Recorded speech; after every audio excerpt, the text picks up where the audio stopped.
Yes. Professor Nostra is there. Okay. Hello.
Yeah. Yes, sir. Clear. Can you hear me? Yes. Yeah, it's clear. Yeah, process. Hello. Hello, how are you? Fine. How are you, Sylvia? I'm fine, thank you. Okay.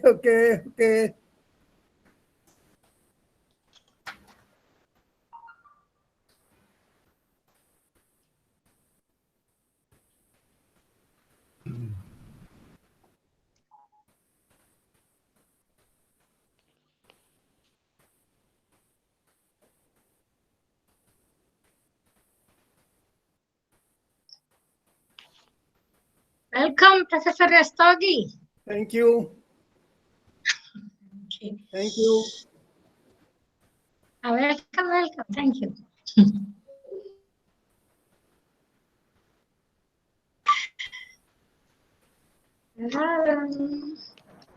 I can't see Professor Rastogi. I'll check. Can you see now? I'll take your. Yes. I see you now. Vinod, I Thank see you. you.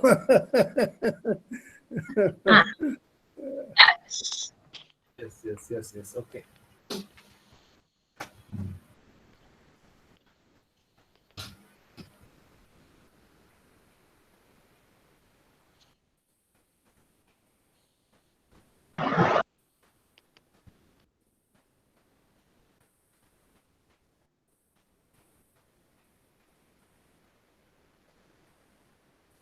Yes. So, Professor Rastogi also could join the group now. Okay. Your daughter is there? No? No. Your daughter is there? No? My daughter has gone to room. Lakshmi? Wait, Lakshmi.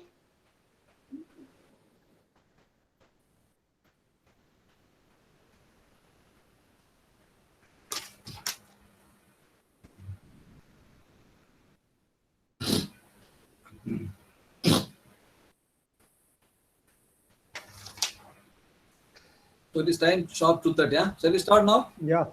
But students are joining. Still students are joining, Joe. Okay. It is 2:30. Yeah. 180 students registered. Now they are joining. Okay.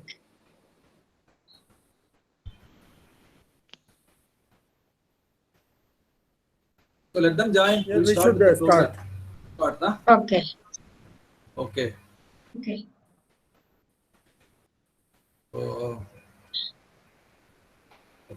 So, good afternoon, one and all. Is it audible? Am I audible? Yeah.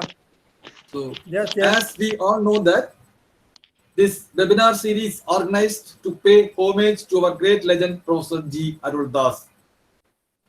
Even though he was very genius in all ways, his simple way of life made our life more simple. The way of approaching the students was also unique. Now, my duty is to welcome today's speaker, Prof.Sylvia Turrell, and the head department of physics and other faculty members, Dr. Sunil Abraham, and other program costed by many colleges, courses, and the students who participated to this program. First of all, I would like to welcome Professor Sylvia Turrell. She is a well-known spectroscopist. More than a decade, I know her. I had an opportunity to listen to her lecture many times through ICORS, ICO PVS, ICS, BAM, etc. conferences. She has given invited lecture on 5th ICO PVS in the year 2008, which was held at Muscat Hotel, Trivandrum, and ICS BAM 2019. The conference was hosted by Christian College, Chenganur. Also, she has given an invited lecture. She was a simple but efficient speaker, but her simple way of lecture, so yes, but a highly impressive one. So on behalf of the University of Kerala, Department of Physics, and all those who are participated in this webinar, I extend my sincere warm welcome to Professor Sylvia Turrell. My sincere welcome to Dr. CB, head of the Department of Physics, for doing all the arrangements of this program, and other faculty members, and Dr. Sunil Abraham, who is involved more in this program, and other members who hosted this program, especially Dr. Ragesh, Dr. Jayashree, Dr. Sandhya, Dr. Savida, Dr. Deepa Rani, and also welcome to this event. And the other today, the felicitation was given by Professor V.K. Rastogi. He was very genius. He's the backbone of all our research. So I have conducted two conferences in this ICOPS. In all the program, he was the backbone of that. So in this program, I welcome Professor Rastogi. He will give the felicitation. And also Dr. Rajagopal and Dr. Haresh, Dr. Robert Rajagopal and Dr. Haresh were the students of PhD students of Professor G. Aruldhas. And also, they are also given the felicitation, going to give the felicitation. They are also welcome to this evening. Once again, I welcome you all to this event. Now, I invite Professor Rastogi to give felicitation. Thank you, Professor Joy, for your nice words. Thank you also for giving me the opportunity to join Professor G. Aruldhas Memorial Lecture Series. I knew Professor Aruldhas since long as an author of number of well-known books. However, I could know him more during the organization of ICOPVS 2008. And still I remember on the opening day of the conference, we discussed several topics openly and frankly. I used to consult his books in spectroscopy while dealing with the students at CCS University Meerut longer. He was professor and head of the department, University of Kerala. He was a student of a well-known Indian spectroscopist, Pucha Venkateshwar Lu. He produced a number of PhDs and published very extensively. He was a role model for all his PhD students in Kerala. I am happy to tell you that Professor Jayakumar, Professor Joy, Professor Sunila are all his students, and they have been carrying out good spectroscopy in India. Now, I know Professor Sylvia Turrell, a very close friend of mine, will be speaking today on a topic, physics for advances in medicine, a topic of relevance of today. The title of the topic, the talk is not only very interesting, it is most befitting too when the whole world has been passing under corona pandemic. All you might be knowing that the testing of corona vaccine on human being has been started in All India Institute of Medical Sciences, New Delhi. I do hope corona will soon disappear from planet Earth and life will become perfectly normal. Sylvia, you are a perfect orator, well-known scientist. We can learn so many things, Sylvia. Thank you very much, Sylvia. Thank you, Asogi. Thank you, Vinod. Thank you, sir. Thank you so much, sir, for nice words. Thank you. Now, I would like to tell you a brief about Professor Sylvia. Thank you, Professor Astogi. Yeah. So, Professor Sylvia Turrell was born in Washington, D.C., USA. PhD in Physical Chemistry, University of Products.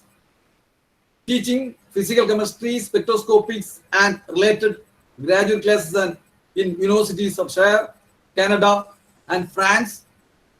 Emeritus Professor, University Lille. His research involved as use of spectroscopic techniques for the characterization of the structure of materials and the elucidation of the mechanisms responsible for specific properties. IR and Raman spectroscopies and force field calculations for crystalline systems, detection and characterization of Alzheimer's disease, structures of glasses and interactions between proteins and metal surfaces, development of solid materials, densification of solid classes, effect of doping ions on densification process, creation and studies of planar waveguides, aging of glasses, synthesis and growth of semiconductor nanoparticles for applications in photonics and photovoltaics. His guided 21 doctoral theses. He has collaborated international research collaboration and exchanges with many countries. International research expertise, editorial responsibilities for 4 major journals, organizing committees for 3 major spectroscopic conferences like ICORS, ICOPVS, etc. He's a very great orator. Now, I just hand over to Professor Sylvia Turrell. Please, ma'am. Thank you very much, Joe. First of all, I'd like to say I'm very happy to be here this morning, or it's actually this afternoon where you are. I'd like to thank you for this occasion to participate in the memorial service for such an eminent professor. And I hope that my speaking will be in the spirit of this eminent professor. So as Joe said, well, I am not the best in electronics, so I hope that I am doing this correctly. Joe, do you see this? Okay. Clear. Okay. It's okay? It's fine. Okay. Okay. All right. So as everyone has said, we're talking about physics for advances in medicine. And so, as I said, the ordinary man on the street is going to say, well, between physics and medicine, there's no relationship. Physics is absolutely for atoms, molecules, mathematics, formulas, and well, medicine, that's a doctor who takes care of me. So there's some great separation between these two fields. Little does a man on the street realize, and very often we do not pay attention to the fact that collaborations between the two branches of science have existed for a long time. In fact, any important new breakthrough in medicine, we now know results only if there is a genuine teamwork which profits from the knowledge and the contribution of all the sciences, with professors, with researchers who have specialties in all branches of science. Well, how about some examples? Well, I'd start with something very simple. Why not just take aspirin? That's about the simplest we can get. It's the most common. You can take it fever, take it for headache, but your doctor might say, well, I have before me a child or a very small woman. I can't give them the same dose as what I give to an adult man. So why can't I just give half a tablet? That should be half the dose. No. And your physical chemist might say, well, I'm not sure if the spatial distribution is such that half a tablet is indeed half a dose. Therefore, we should maybe study that. And for this, we'll use a spectroscopic technique. And let's try Raman this time. Imagery, because we're saying that I can take a picture of the object that I'm studying and identify different areas in that object. All right, so we're going to take a section of that aspirin tablet, and we're going to take spectra at regular spots along in a row. And we'll do the next row and the next row and continue until we have taken spectra in the spots over the whole surface. And then we will look at those spectra. Well, we'll see many times the spectrum is the same, and I'll color that green areas every time I find that spectrum. And what is that spectrum? Well, it's here. And so I recognize, I can identify the spectrum of aspirin.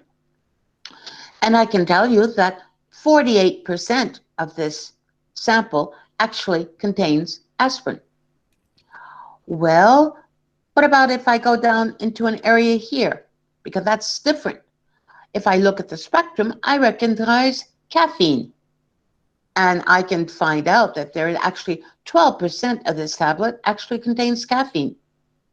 I can do the same thing in other areas, find that 35% of the tablet is actually acetaminophen, and I will go down to 3.5%, which is just cellulose.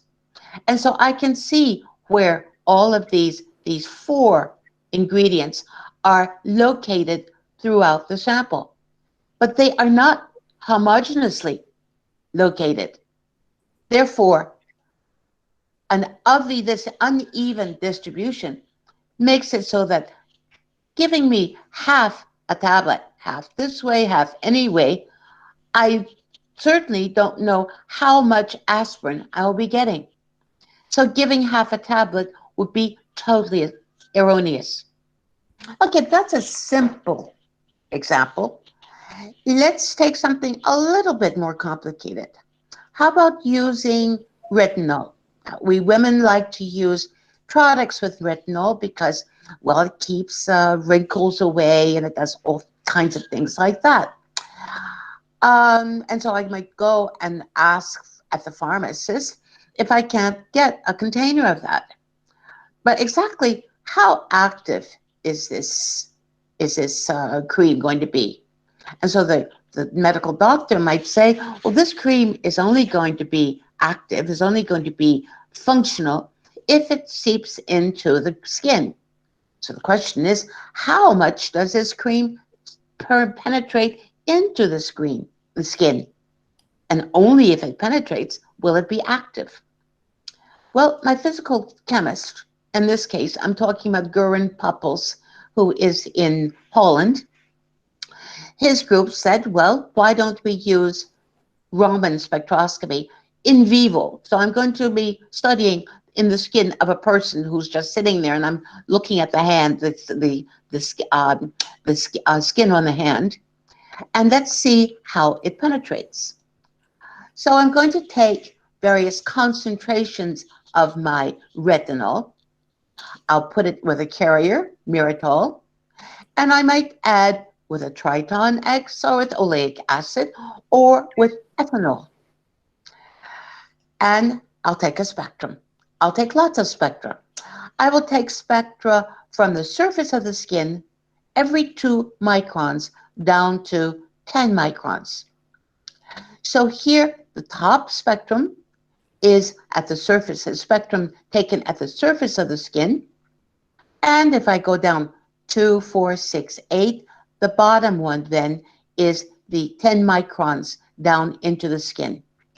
Now, there are lots of bands, but I can identify some of these.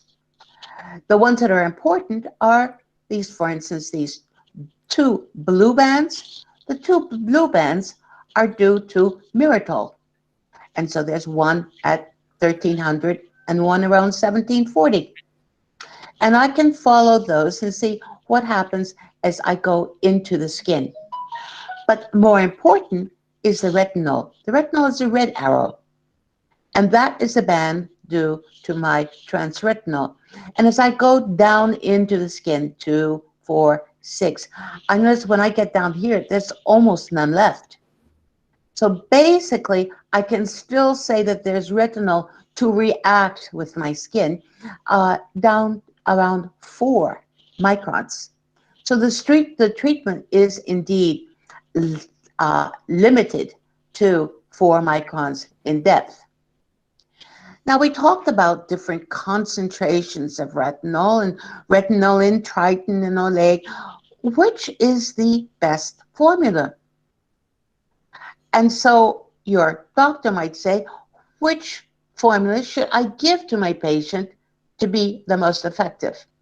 And for this, we're going to use, again, the physical chemist, who's going to be Göran Puppels again, who's going to use confocal Raman spectroscopy in vivo. So we're having people just sit there. Confocal means that I am going down into the surface of the skin, through the skin, and I will focus at different spots below the surface. And confocal means that if I take a spectrum at a spot in the material, I will get the spectrum of only that spot.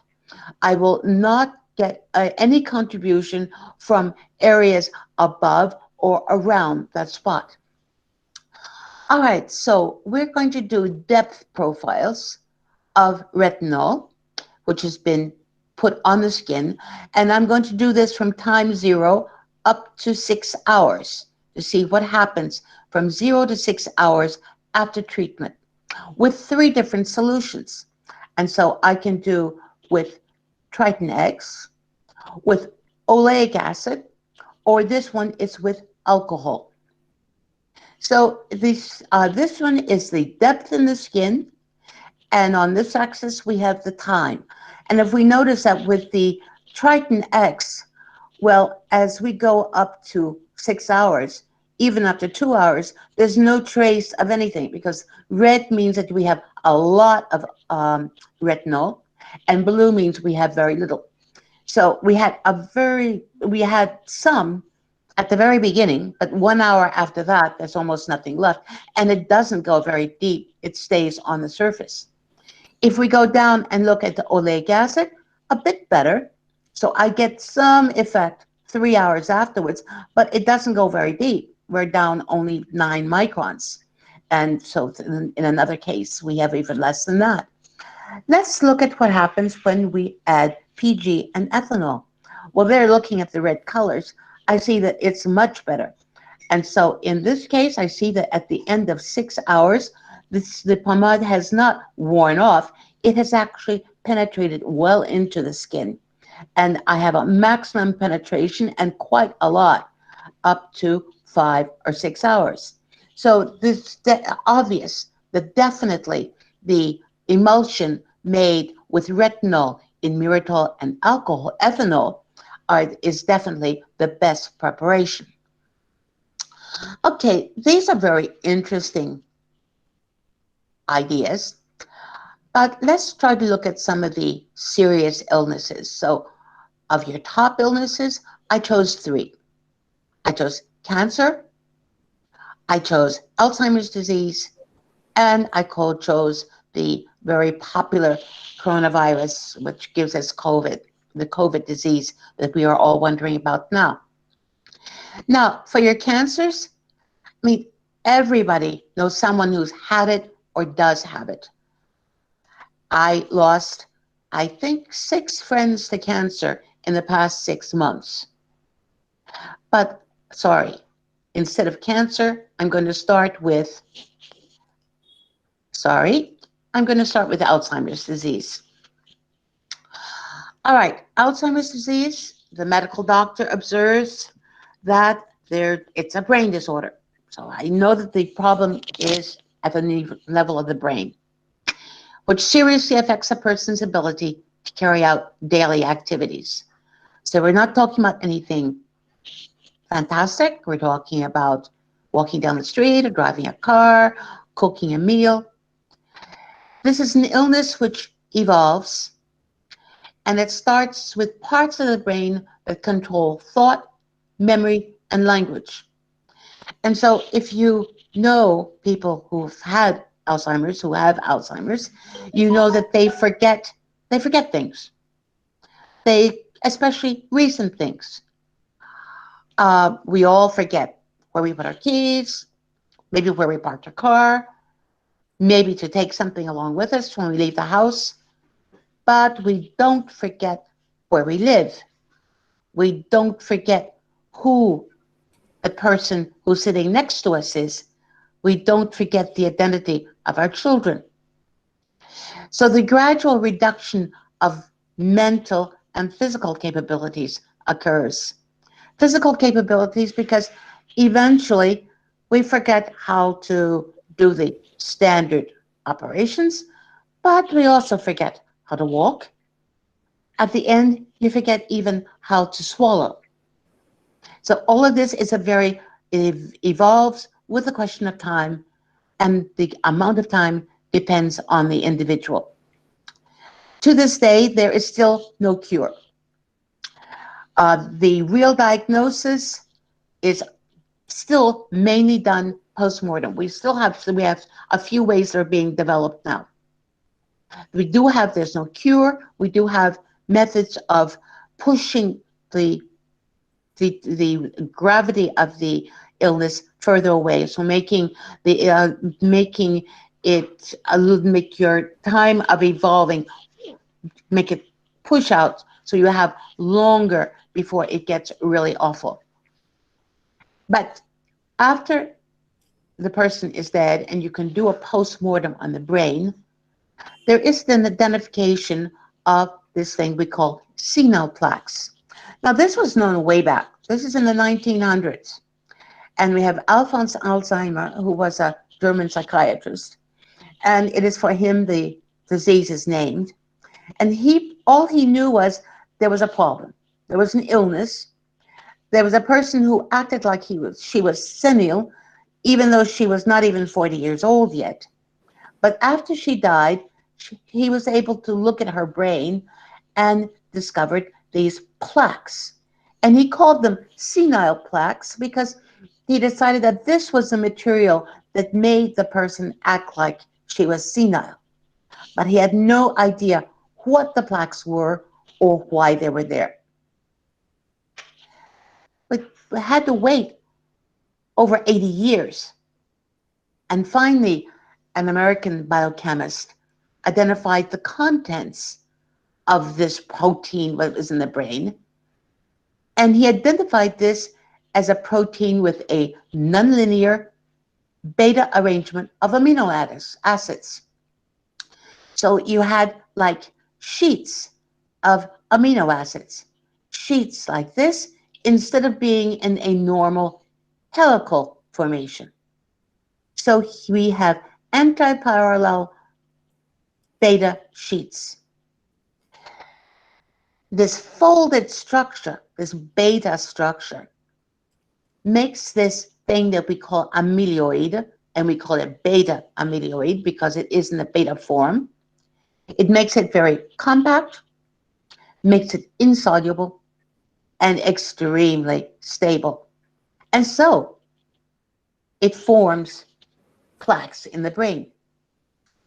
Now, when we are looking at the brain tissue after death, we notice that there's a specific affinity of amyloid for 2 dyes. Congo red, and thioflavin. Don't know why. We didn't even know how. But we decided, okay, let's try to study that. Now, first of all, what is the amyloid? So where does it come from? Okay, well, I'm going to look at a protein precursor. So this is actually a peptide which goes in through the membrane of a cell, through into the center of the cell. And normally, this peptide helps neurons grow and repair themselves. But for some reason, sometimes this peptide breaks, and it breaks at specific place, which loosens, gives me this product here, this beta amyloid peptide. And we don't know why the breakage happens, but we know where it happens, and we know what this substance is that's liberated. And this substance which is liberated clumps together to form plaques. And so this is our beta amyloid plaque. And this is exactly what Alzheimer saw when he examined the brain tissue.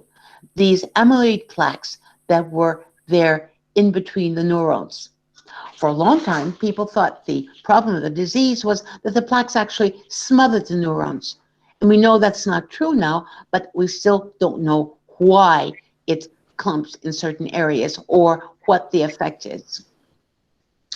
Now, this beta amyloid protein, we now know the sequencing, and it is composed of about 42 amino acids. But it's not because of the amino acids that the plaques are formed. It's because of the secondary beta sheet structure. Now here, this is one of the ways one now can help detect Alzheimer's disease is in doing brain scans. So these are PET scans that show of a normal person, the brain activity of a normal person, and the brain activity of an Alzheimer person. And the blue and black areas show you the areas of reduced brain activity. And there are areas even in a healthy person, but you notice that the majority of the brain is like that in an Alzheimer person. So we know that there is reduced brain activity, but we don't know why. So your physical chemist says, well, maybe if we can figure out how those dyes interact with the Alzheimer's, maybe we can understand more about the structure of the amyloid. So we looked at the dyes, and we'll look at Congo red. And Congo red is a standard dye. We use it in university for labs, and it's used a lot in the hospital laboratories. Now, if you notice the structure, it's something we have these bicycles. We have diazo groups. We have SO3 groups. We have NH2 groups. And I have here other dyes which are very, very similar, which about the same thing, with or without maybe NH2 groups, something a little bit longer, some a little bit shorter, some which are a little bit more bulky, but it's basically the same kind of structure. Yet these other molecules do not work. Only Congo red works. Now, I've also added here a diagram of beta amyloid to show you what we say. We have over 40 amino acids that are all chained together. Things like lysine, phenylalanine, serotonin, they're all in there, many types. So what we decide to do is let's try to see how do these dyes work, and we use mainly Congo red. And the model system, okay, let's start out with lysine. Now, there are many lysines in the amyloid, but we'll just try the polylysine all by itself. And this is lysine with different lengths of chains. So we use different spectra to study what happens to the Congo red. And if we look at the UV absorption spectra, here we notice that the Congo red all by itself is like that.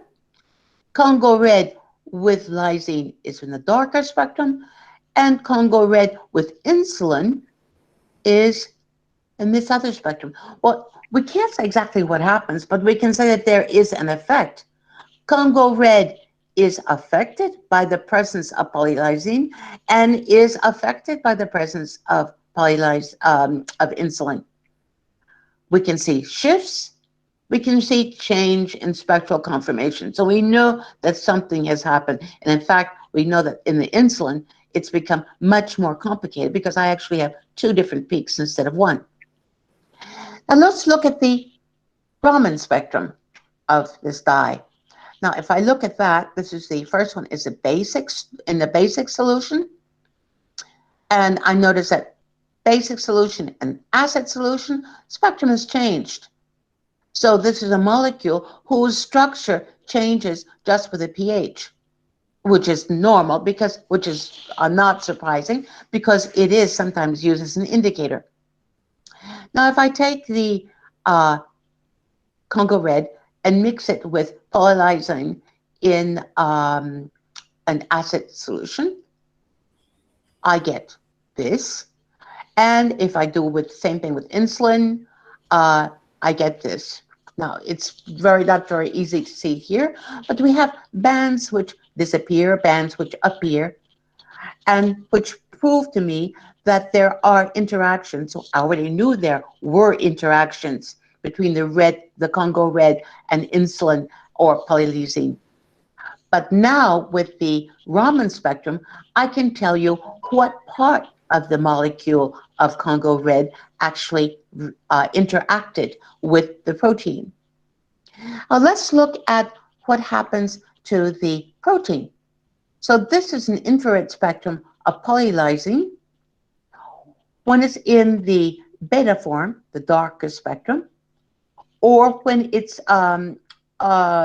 in the random coil or alpha, which is the lighter spectrum. I'm going to look at these 2 bands here because those are what I call my amide 1 band. So they're so well known for conformation in proteins that they have a name, amide 1. And what I notice is that there is a definite difference in frequency. So for the amide 1 band, if my protein is in the alpha helix structure, I'm going to have the band at a higher frequency than if it's in a beta sheet structure. And that's what I see here. This is the alpha structure. This is the beta sheet structure. And my amide 1 band will be the one which will be the major one telling me the predominant conformation of my protein. There are other things, amide 2s, which are around here, amide 3s, what are around here, but I'm going to be looking mainly here. And in all of our studies, what do we find? We find that the interaction between the Congo red and the protein changes the molecular structure of both the dye and of the protein. Okay, well, these are studies that in my group that I guess we worked for about somewhere between 6 to 9 years. And so there were lots of spectroscopic techniques that were used. We used infrared, micro-infrared to be able to look at different areas of different samples. FT Raman, because I'm using a laser excitation which avoids the interaction of water. Resonance Raman, standard Raman with many different wavelengths of the laser. Micro Raman, once again, to look at different places in the sample. Micro Raman mapping, UV absorption, and modelization. We also use fluorescence. And once again, the fluorescence can tell us when. I can look at band shifts, and I can tell whether it's Congo red or thioflavin. I can see when there are interactions, but I can't tell that molecularly to tell you what changed in either the protein or in the dye. However, with my Raman and infrared spectra, I can tell you what parts of the molecules were affected. Now, if you put all this together, then we were then able to use molecular modeling of the interactions. And this is with your polylysine here. And this is my dye. And so since the spectra told us that we saw changes in the NH2s for the dye, and we saw changes in certain parts of the polylysine, we could model that probably the interaction, we had the correct spacing for the interaction to happen like that. And what happens when you put it on the amyloid with the beta sheet structure? Well, once again, we were able to model where the interaction, because we know that the dye involves both SO3 groups and NH2, and we knew which part of the amyloid was affected, so we could model the sort of interaction. So we were able to say that Congo red reacts specifically with the beta form of the molecule. We were able to determine what part of the Congo red interacts with the amyloid. Modelization of the interactions suggested the active sites in the amyloid. And we also, after that, used micro-Raman of stained tissue to help identify the disease. Now, what good was all this? Well, at the moment, we now know that you can detect, because experimental techniques have improved, we now know that you can detect amyloid in spinal fluid. So now they do tap the spinal fluid and test it. So we are able to test. And since we know what kind of interactions we're using, you're going to use similar sorts of studies in order to determine whether the amyloid is in fact present. Actually, there are also other tests that are being done, since we know the type of interaction between the dye and the amyloid. Other types of interactions of trying to use molecular interactions in vivo to reduce the accumulation of the senile plaques. Okay, let's go back to this idea of identification of the plaques. And so we decided, okay, maybe we can do FTIR testing for a diagnosis. And for this, we were looking at brain, the Brahman spectrum of brain tissue. And he said, well, first of all, we need to understand what all these bands are. So if this is healthy cerebral tissue, it contains some insulin, or it contains some protein.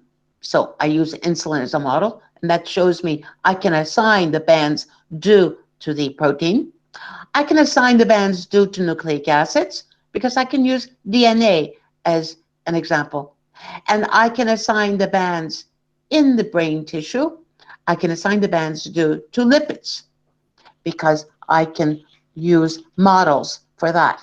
So now I know I can identify the components of a spectrum. Now the next thing is, what am I looking at in my tissue? Now, this is the infrared spectrum of fresh tissue. And this fresh tissue has been fixed with carnoid. Now, that means that when you take a slab, a little piece of tissue, you cut it off, you put it on a slide, and usually in the laboratory, you fix it with a fixative. And carnoid is a very standard one. And so the question was, well, once you've fixed your tissue, are you doing something to damage the tissue? Or can I always say that, because this is so that I can keep my samples a long time, can I say that the next day my sample is the same? Well, here we have the spectra taken over a period of 24 hours. So this is the initial spectrum, and I put red arrows where we should look for changes after 2 hours, after 7 hours, after 24 hours. And you can see that at the end of 24 hours, your tissue has changed considerably its structure. Now, we did studies to show what was affected, but the idea is that the fixing is not the best way. And so we worked always with fresh tissue, unfixed. Well, then we tried experiments and we tried blind trials. And the idea was, okay, can we identify the Alzheimer tissues? So blind trials, we didn't know what the tissues were. We were collaborating with a group at the hospital, so they sent us tissue unidentified, and we took spectra, and we were able to put them basically into two categories. Looking at the amide 1 band, anytime we saw the beta component stronger than the alpha component, we said that's not normal. And so we clumped those together and we called them sick. And anytime the alpha component was stronger than the beta component, we said that's normal. So we'll call that healthy.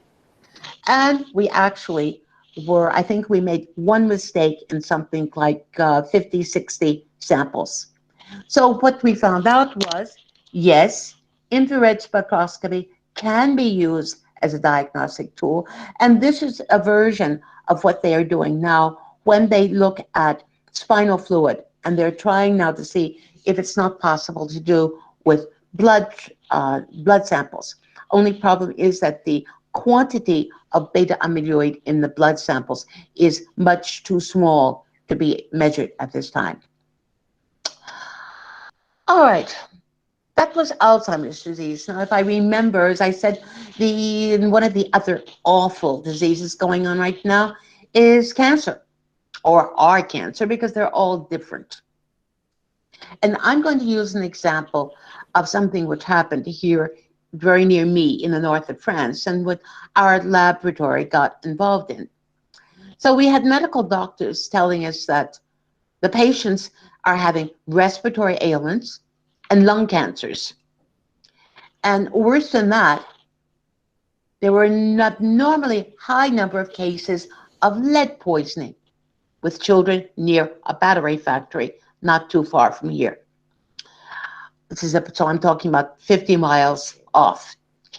Now, the children are very sensitive to lead, contact with lead. And when the lead lodges in the brain, this causes a disease which is called Saturnism. It causes a kind of debility. So the child acts like he's always a bit in the moon. He's never really connected with what's going on. What people might say is stupid. Another might say, okay, no, he has been poisoned by lead. So the people living there say, okay, why are so many of our children sick? And environmentalists come in and say, well, it's because of pollution and there's small particles in the air. But the people say, but what pollution? Where is it coming from? And well, maybe it's coming from the factory. And the factory has been very nice to the people because the factory has given lodging to the people right near the factory, so they don't have to go very far. And every house has a plot of land, so they can plot vegetables and have vegetables to eat regularly. So the people say, yes, but are we not being poisoned? And the factory says, well, you have to prove it. So the biophysical chemist says, well, in order to find out what's going on, we'll have to study the chemical structure of the microparticles to see if we can find the mechanisms for the formation of these particles. And so here we pull in another type of specialist, someone who is really specialized in studying atmospheric chemistry. Now they tell us that the environmental impacts and health effects depend on where you are up in the sky. So if you are far up, 50 kilometers or so up here, you have mainly radiative transfer and cloud formation. So I have the sun interacting with the clouds. I have polar stratospheric clouds. I have an ozone depletion. I have a cirrus formation. I have climate effect, indirect climate effect. But then if I come down low to the troposphere, 15 kilometers, say, there I have pollutant transport and air quality questions. So I have aerosol growth, I have industrial and vehicle pollution, which gives me health effects. I have dust, I have rain formation, and I have acid deposition. So I have my acid forests. I have the marine aerosols. So what is being evaporated there and which comes back down as rain. All of this, people have been studying for a long time all the different sorts of mechanisms. Now, let's look at a hypothetical single aerosol particle. So aerosol, so we have water base, and in that water droplet, we have condensed organic matter, we have water-soluble compounds, ammonias, salt, with metallic compounds based on lead, zinc, cadmium. We have soot. We have minerals, calcium carbonate, iron oxide, all kinds of things. So we can say that a single aerosol particle is actually a very complex aggregate with different sizes, shapes, and chemical species. Okay, so out of all this, the laboratory had a section that began working only with aerosol particles. First with aerosol particles collected, and then with aerosol particles formed and created in laboratory conditions. Now we're going to look at results done by Raman imaging, so multivariate, because I'm going to be looking for, at each spot, I'm going to be looking for contribution of different things. And the contribution of different things are the contribution from the glass plate to lead sulfate. These are things I know that I've been identifying. I've already identified them. Calcium sulfate, sodium nitrate, the ammonia products, both solid and liquid, iron oxide, and then certain luminescent species, don't even know what they are. Okay, this one is done of a particle picked up a kilometer and a half downwind of the factory. And this was in 2001. This is actually the name of the factory where we were examining, investigating, Nawal Guru. Now, the techniques evolve, and now I'm able to use the same spot and do both Raman spectra and X-ray spectra. So I'm going to identify the atom, the element involved using X-ray. I'm going to then say what molecular species is responsible for that. So for instance, in one place, the X-ray tells me I have a mixture of calcium and carbon. And my Raman says if I look at exactly the same spots, I find calcite. Okay? X-ray says in these spots here, I find a mixture of calcium and sulfur. And the Raman tells me in exactly those same spots, I found gyps, which is a calcium sulfate. And finally, the X-ray tells me in these spots, I find a three-phase thing, calcium, carbon, and magnesium. And the Brahman Spectrum says, well, yes, because in those same spots, I find dolomite, which is indeed a calcium magnesium carbonate. So this work was done in 2000, and this was done on a particle which is collected a kilometer and a half upwind of the factory. And once again, the factory was Noyelles-Godot. So we then called in the mathematicians and had them work with our data. And the modelization was used to show mechanisms of droplet formation. I added that we also did some work in experimental conditions, making our own drops in a box with gravity and whatnot. The work was able, with the modelization, we were able to show the role of the factory fumes. We were also able to show the effect of humidity and temperature on the constitution of the droplets. So this means we're not going to do the same thing in the hot, dry summer as in the winter or in the autumn. And tests were also done what happens when you're near the ocean or far away.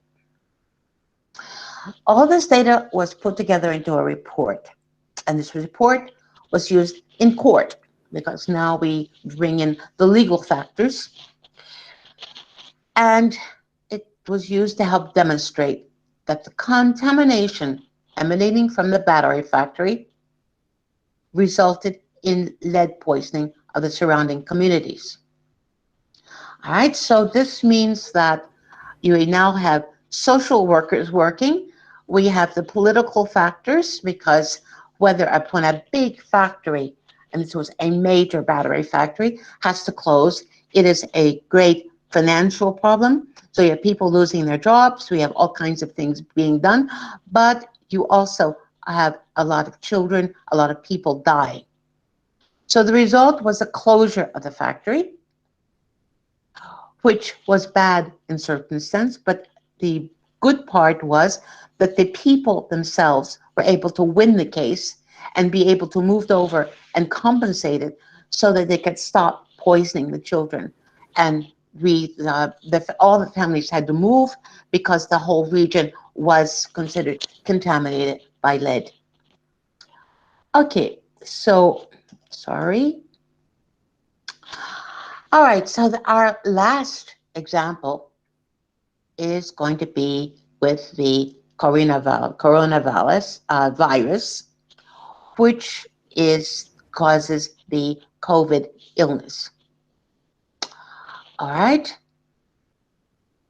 Medical doctors say, how far is far enough to avoid infection?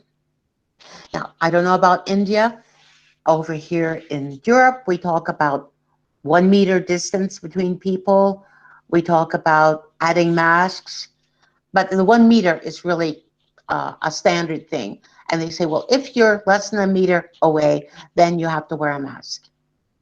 Well, your physical chemist might say, well, if we want to be sure of anything, we've got to do experiments to determine what distances are actually involved. So I'm going to present the work that was done on violent expiratory events, in other words, coughing and sneezing. And this is a great collaboration because we have Aruldhas, who is in mathematics. He's in France. The Hanschuk, who is actually in the US, but who works in environmental engineering. And then Bush, who is also in the US, who works in physics, mechanics of heterogeneous systems. So we have 3 different people with 3 different specialties. And they've been working together for many years now. They're still together. And they publish in the Journal of Fluid Mechanics. They work on the transfer of respiratory diseases between infectious and susceptible individuals. The investigation I'm going to show here used a combination of experimental and theoretical studies, and all based on fluid dynamics. The idea was to elucidate the dynamics of pathogen-bearing droplet dispersion caused by violent expiratory events, in other words, coughing and sneezing. Well, here we have a visualization of the dynamics of coughing and sneezing by adults. So we try to normalize things, so we're working only with adults, and there actually is a difference between observed with the especially the time and the spatial element between men and women. So this is going to be mainly by male adults. And we're going to use, they started off with direct observation of these events. And the direct observation shows that it's a multi-phase. You have droplets in a gas, and you have droplets of various sizes. Now, in order to record these things, we have high-speed imaging. And so we have a camera, and we have a black sheet, the person who coughs, and lots of lighting around to be able to watch that. And we are recording at 1,000 to 4,000 frames per second. So it is really fast. So we're able to watch the evolution of this cloud and of the particles in the cloud. Now, all of this, in order to put everything together, we have to have some idea of the mechanisms in fluid dynamics. So we know that if you have turbulent bodies of fluid that are ejected from a source, so either continuously or in jets, or discontinuously, like in puffs. And we are interested in puffs and in jets. Puffs is like a cough, and a jet is like a sneeze. And puffs and jets are momentum driven. In other words, it's the force with which it leaves the source that controls everything. And as these puffs and jets are proceeding from the source, these flows retain roughly the same shape, but their lateral extent increases linearly with distance from the source. So we're going to get kind of a funnel effect, with the funnel getting broader and broader as we get further from the cougher or sneezer. So these are high-speed images. This is 6,000th of a second, 100th of a second, 300th of a second, 1/10th of a second after the event. We find that there are large droplets which fall kind of immediately, and we call that kind of like in a ballistic trajectory.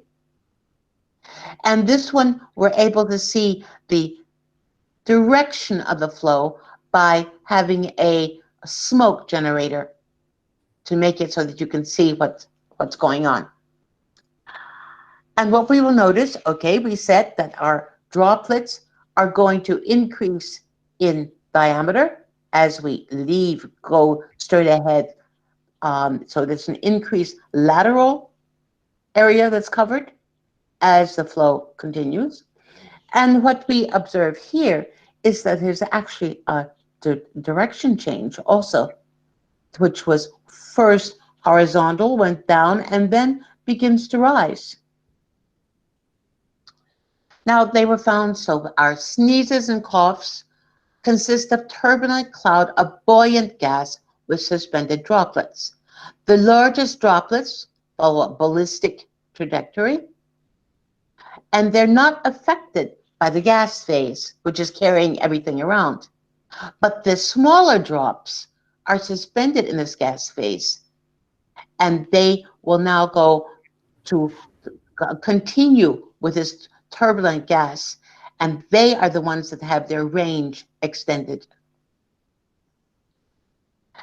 Now, in order to do a mathematical treatment, we have to say, because every cougher is not the same, but there's a similarity in all the experiments. And that makes it possible to render the turbulent flows. We can say that they can be analyzed, and we can traceable, and we can assume then that the details of fluctuations of velocity can be carried out. Otherwise, we can't use from one experiment to another.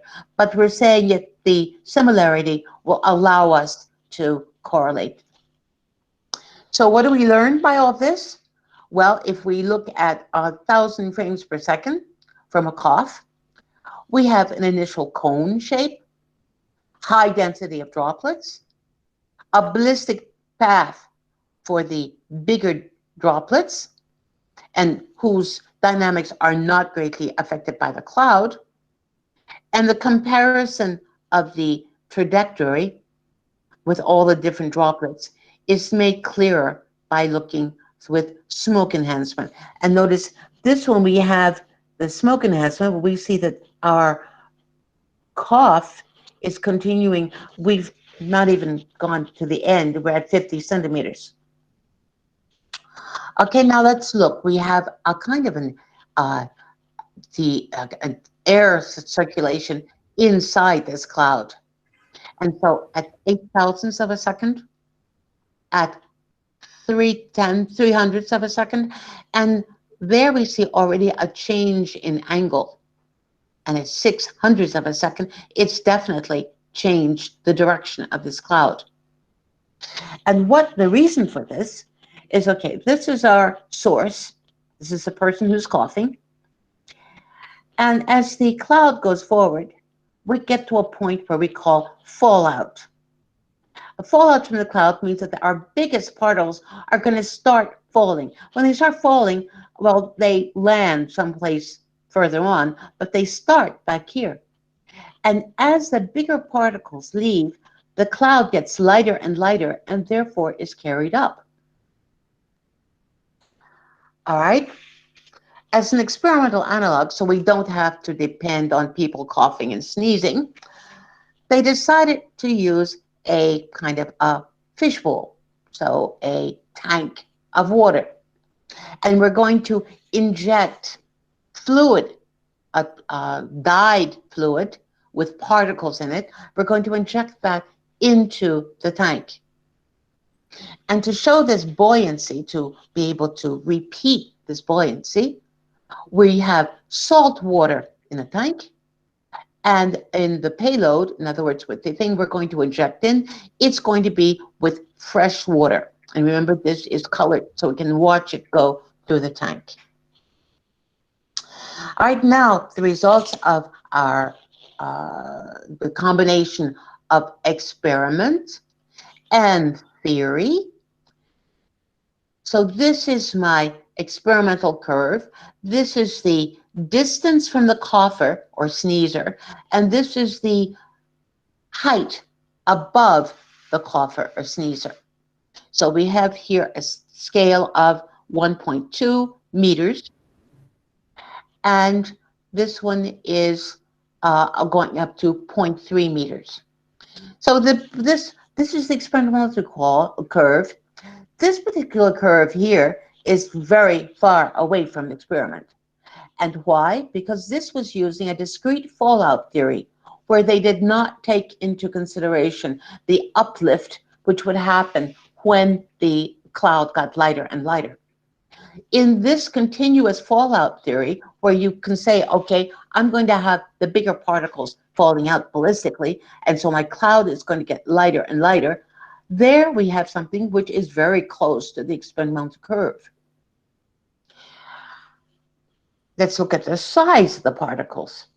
So this is a droplet diameter in microns. This is the number of droplets. So it's true you have some droplets which are as large as 2,000 microns. But most of your droplets are actually measure less than 20 microns. So your maximum somewhere around 16 microns are the maximum of your droplets. So it's your small droplets which are in the greatest number. So let's look at the trajectory, and this is your theoretical curves, trajectories of clouds of particles with particles which are 700 microns, which are 30 microns. So this is your distance from the cougher, and this is the height from the cougher. So as we go out, we see that with 700 microns, your big particles start dropping out at 0.5 meters. But as far as 2.5 meters, I still have particles. Only the particle cloud now has gone up to 5 meters above the coffer. Now, if I have a smaller ones, let's take 30 microns, which is already bigger than the majority, my fallout doesn't happen until 2.5 meters away from the coffer. And this takes my cloud up to way over 8 meters. Now, if I look here and I say, okay, this is my fallout length. And so this is the size of the droplet in microns, and this is the distance from the coffer. And so my fallout length, if they're very big, the thing falls out at 0.2 meters. But as they get smaller and smaller, the fallout they don't even start to fall out till around 1 meter. And as they get even smaller, it's way after that. And so where is my contamination range? My contamination range, then as the particles get smaller and smaller, my contamination range gets very, very close. So I'm contaminated up to 2 meters. I'm contaminated very easily if I have small particles way over 2 meters. Now, the non-monatomic dependence on the range of the drop diameter, that happens because your larger particles fall out earlier and with a very high exit velocity. Your smaller drops stay in, they fall out much later, and they will fall out with a slower velocity. So the results here, this turbulent multi-phase cloud plays a critical role in extending the range of the majority of the droplets that accompany coughs and sneezes. Your smaller droplets, less than 50 microns, and we know that most of the small ones are more than that, can remain suspended in the cloud long enough for the cough to reach heights where ventilation systems can be contaminated. We're talking 4 to 6 meters. A droplet of 10 microns evaporates in about 0.3 of a second. And at that time, it will have traveled about 1/10 of a millimeter. So thus, these particles will remain suspended in a cough or sneeze cloud meters away from the coffer. This cloud model, predicts that the range of the droplets would be expanded up by a factor 5 to more than 200 as the diameter of the droplet decreases from 100 to 10 microns. The fallout from the cloud with such small droplets can be resuspended by ambient air currents. The ambient conditions also influence the buoyancy of the cloud and therefore influence the range of contamination. You can change the buoyancy from summer to winter indoor conditions, and that will result in a variation of deposition of the order of meters for big droplets to dozens of meters for the smallest droplets. It should be noted that droplet evaporation enhances the buoyancy and increases the vertical momentum, and thus the chances of the cloud reaching the ceiling and contaminating the ventilation system. Well, at the moment, this group is doing a more thorough integration of the theoretical model with the clinical data. But what do we have as a take-home message for all this? Because we started out saying, is 1 meter good enough? The answer is 1 meter is nowhere near safe. And the vertical drift, which is never mentioned in our normal discussions, really has to be taken into consideration. Well, this sort of thing is now gradually, this is why we have to wear masks. 1 meter, we're not going to scare everybody, but 1 meter, we have no idea. So we wear masks. And the vertical drift is why just recently in all of our rest homes, they have stopped using the ventilation systems. All right, I've gotten to the end of my talk. And so the examples I've presented here today were meant to prove that medical advances can only be made if we have collaboration between scientists who have a diversity of specialties. So today I talked about medicine and mathematicians, physicists, biochemists, physical chemists. But I could have, depending on whatever the problem was, I can have other things also. Geologists, artists. Basically, we have to remember, we as scientists, that whatever problem we are working on has many different facets, and that all of these facets require different specialties. And things are so complicated, we cannot be specialists in everything. We have to be ready and apt to collaborate with others in order to make our research results meaningful. Thank you very much for listening to me. Thank you very much for inviting me here. And now I hope that we might have questions or comments. Joe, I turn it over to you. Yeah. Thank you very much, ma'am. Thank you very much. Okay. So if you have any question, please ask. Please put your names in the chat box. Hello? Anybody? Excellent talk. It's a very excellent talk, ma'am. Excellent talk. Thank you. Congratulations, Sylvia. Yeah. Thank you very much, Vinod. Thank you. So, madam, I'll give the email address to them. If anybody is asked, they will ask through email. Okay. Yeah. That is a good idea. Yeah, they'll ask. Okay, next. Yeah. Yes, ma'am. I didn't. What did you say? Actually, I'll give the email address. Your email address. If anybody is having doubt, they will through mail they will ask. Okay. Okay. Okay. It's a very good lecture. Okay. Thank you.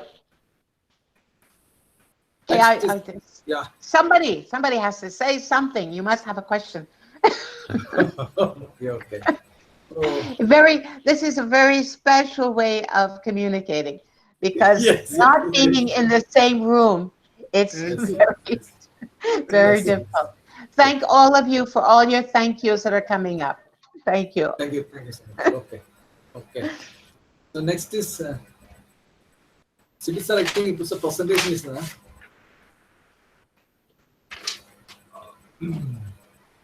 Yes, sir. Next. Thank you, everyone who is sending in messages. Thank you very much. Thank you. Thank you, ma'am. Thank you.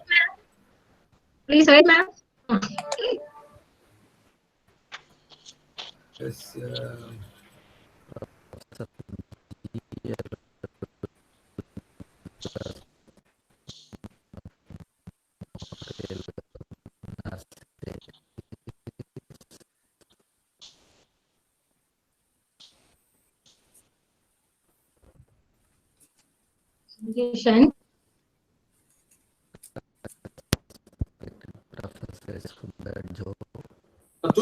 After that, we'll go to the vote of thanks. Please wait 5 minutes, ma'am. Okay. Dear participants and friends,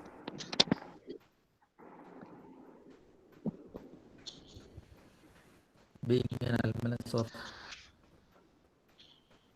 6 years Parliament of Kerala,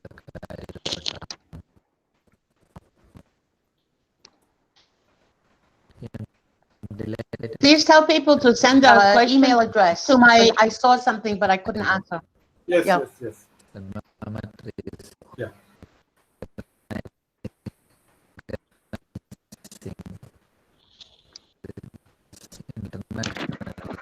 Ma'am, thank you very much for your wonderful presentation. I am Banajodi.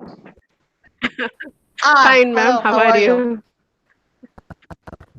Thank you. Yeah, somebody sent in a question saying, okay, so we can't really say anything of the distance. And the only thing I can answer is that is true. At the moment, we cannot say anything about the distance involved.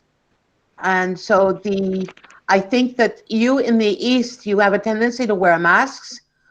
It's a very intelligent thing to do because here in the West, we're just learning how to do that. And I'm not sure that we're going to have a magic formula of having a vaccine that really works. I can hope. I think that Vinod has said, oh, yes, you're going to have one in Delhi. I hope so, but I don't really know. There's supposed to be one also in somewhere in Moscow, I think. So we can always hope, but I don't really know. I think personally, we're going to have the virus with us for a very, very long time. And I think we're just going to have to learn how to live with it. Or in spite of it. Okay.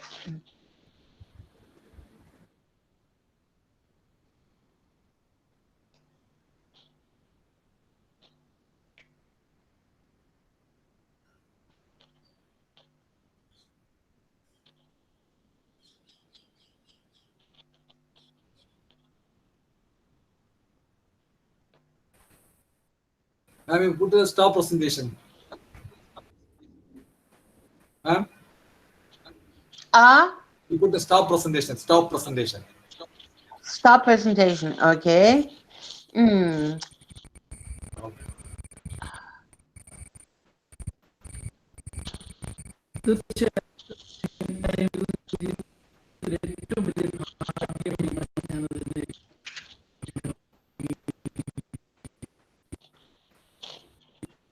Lakshmi. Okay, it is not clear. Lakshmi. Yes, yes, presentation.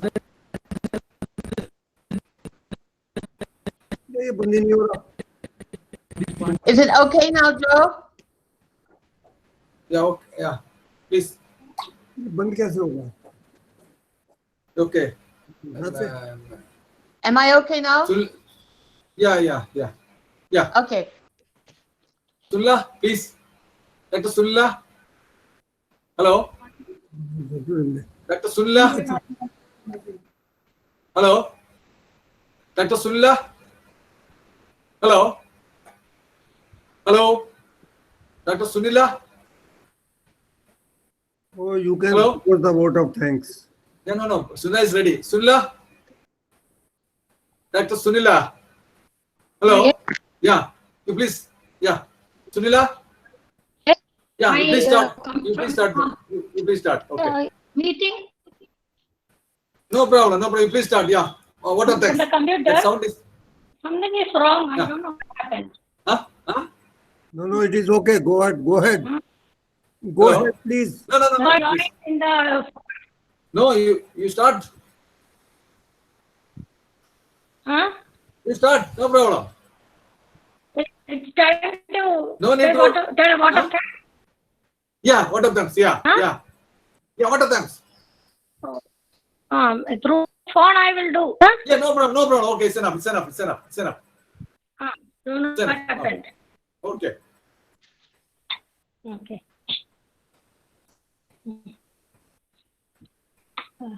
Dear Dr. C.B. Cares, coordinates of the webinar, Dr. I. Hubert Joe, head in charge of the Department of Physics.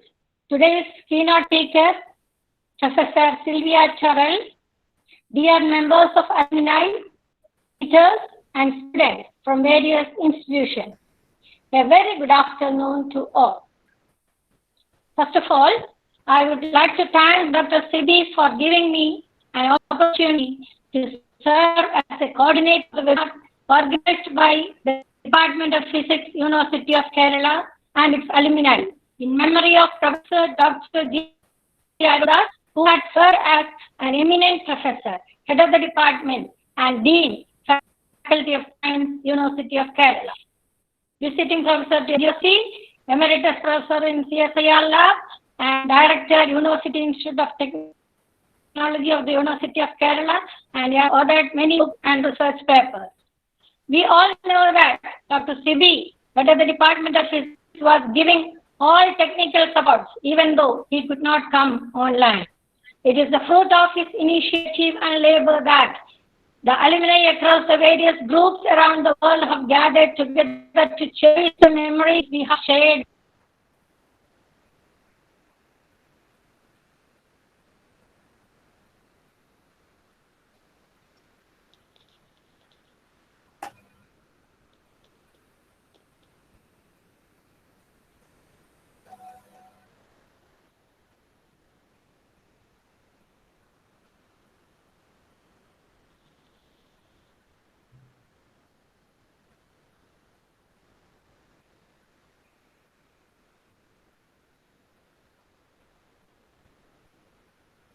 There's no sound. There's no sound.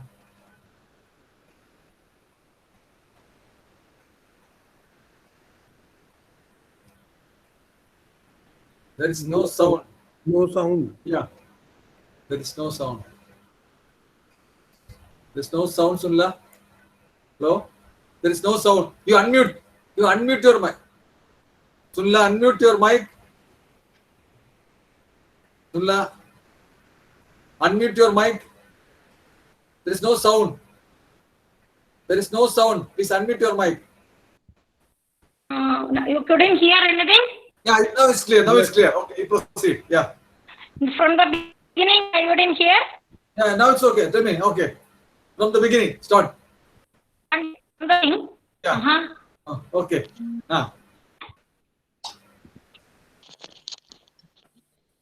Start. There's no sound.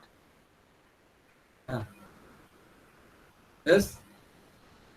There's no sound. You unmute. You unmute your mic.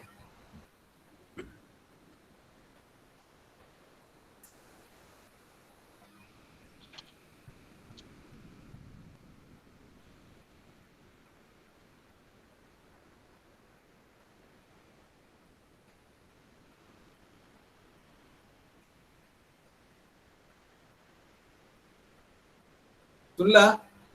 Dr. Sunla. Hello. Hello. Dr. Sunila. Hello. Some problem is there. Dr. Sunila. Dr. Sunila. She cannot hear you. Yes.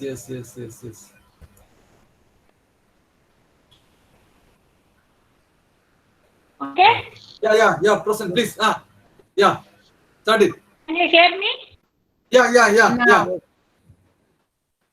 Okay, some connection has gone in between. Till Yes. the presentation, it was okay.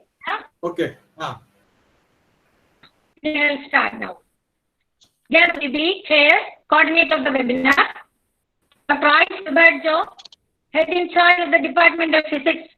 Today's keynote speaker, Professor Dr. Sylvia Turrell, dear members of alumni, teachers and students from various institutions, a very good afternoon to all. First of all, I would like to thank Dr. C for giving me an opportunity to serve as a coordinator of the webinar organized by the Department of Physics, University of Kerala and alumni in memory of Professor Dr. G. Aruldhas, who had served as an eminent professor head of the department at Dean Faculty of Science, University of Kerala, visiting Professor MG University, Emeritus Professor CSIR Lab, Director University Institute of Technology, University of Kerala, and authored many books and research papers.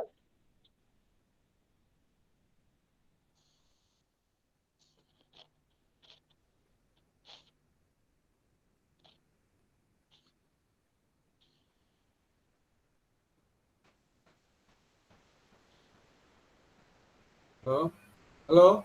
Still problem. Hello.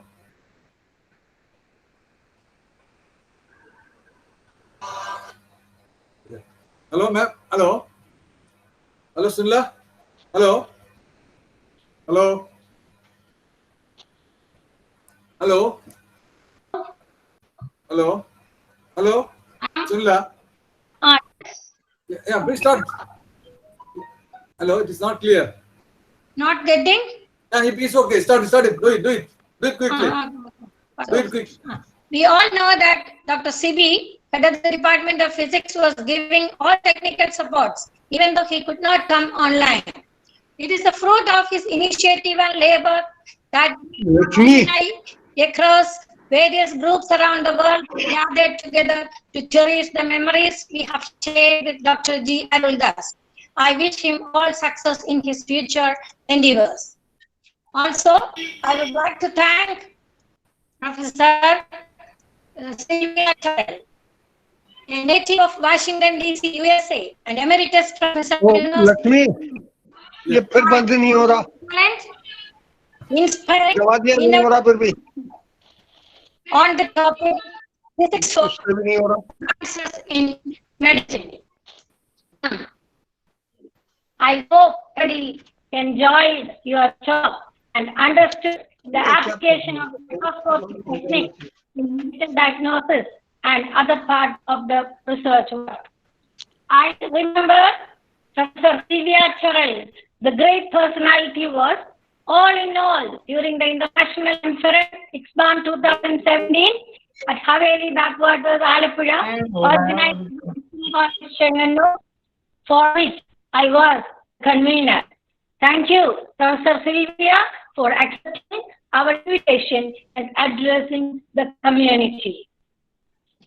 We are extremely grateful to Mr. Restogi, President of Indian Spectroscopy Society and editor of Asian Journal of Physics, who is giving constant support and encouragement to the research community, especially to Dr. Joe, Dr. Benadodi, and Dr. Jayagumar and me.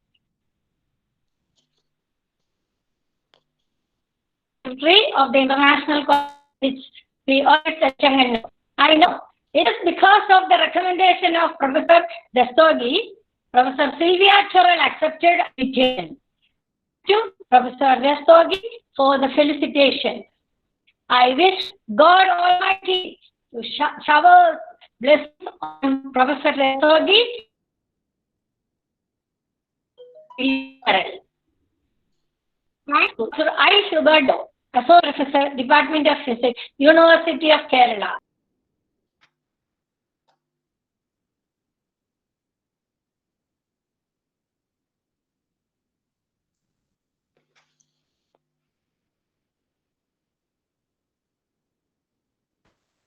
Okay, it's fine. Yes.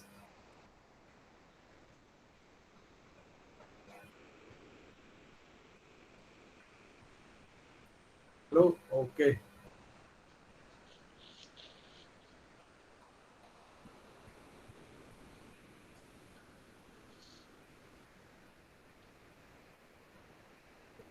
Okay. Thank you so much, ma'am. Thank you. Thank you. Hello. Hello. Ma'am. Hello. Hello. Ma'am. Hello. Thank you. Thank you so much. We can just conclude this meeting. Thank you. Thank you for the participants to wait around 1.5 hours to attend, to listen the talk patiently. So thank you. Thank you very much. Thank you so much. Thank you, ma'am. Thank you very much. Thank you. Thank you. Goodbye. Thank you very much. Thank you, ma'am. Thank you. Thank you. Thank you, Professor Rastogi. I think he left already. Okay. Thank you, ma'am. Goodbye. I'll send the mail. Oh, thank you. Bye. Bye. Thank you. Okay, thank you very much. Bye-bye. Thank you, ma'am. Thank you.